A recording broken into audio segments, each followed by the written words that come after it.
Like many video game fans, I grew up playing Nintendo games. I spent countless hours increasing my risk of carpal tunnel syndrome and poring over issues of Nintendo Power magazine. These days, I don't have as much time for games as I once did, and most of what I do play now is on my computer, but back in high school my Nintendo love was at its peak.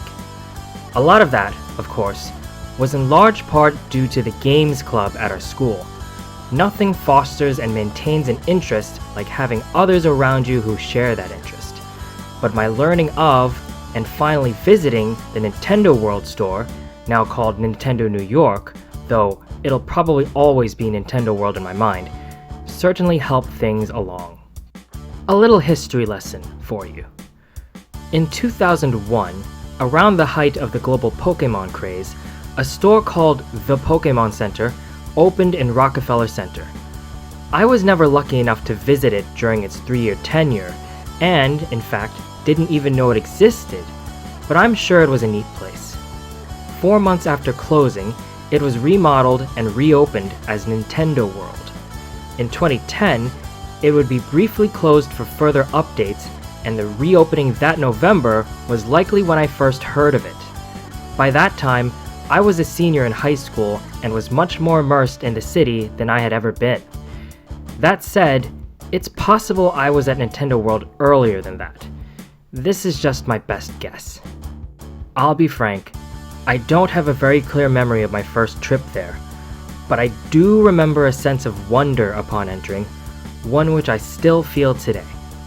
Who knew all it would take to melt this jaded heart was some flashing lights and a pudgy Italian plumber? I've been to Nintendo World a lot over the years, and every time I walk through the doors, it feels like I'm entering a different, world. I'm sure some of that is purely due to the somewhat disorienting effect of going from the fairly homogeneous Art Deco style of Rockefeller Center to the ultra-modern glass-walled Nintendo fan heaven. But there's a certain quality to the store that's more than just visual. From the life-size replicas of video game characters to the museum-like displays of consoles from across the company's history, there's a feeling of art meeting life. There's a playfulness to the store, a sort of innocence usually found in only the biggest toy stores.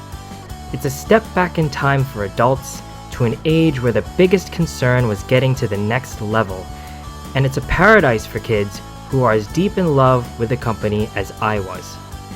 Since I visit relatively infrequently compared to many of the other places I go in New York, there always seems to be something new.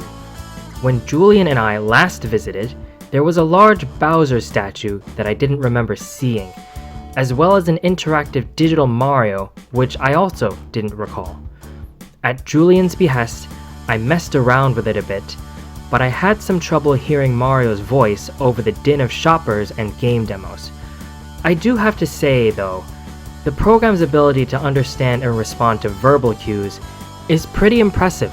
What game do you think I shine in the most? Sunshine, Odyssey? Which one do you think is like Mamma Mia, Pet Mario,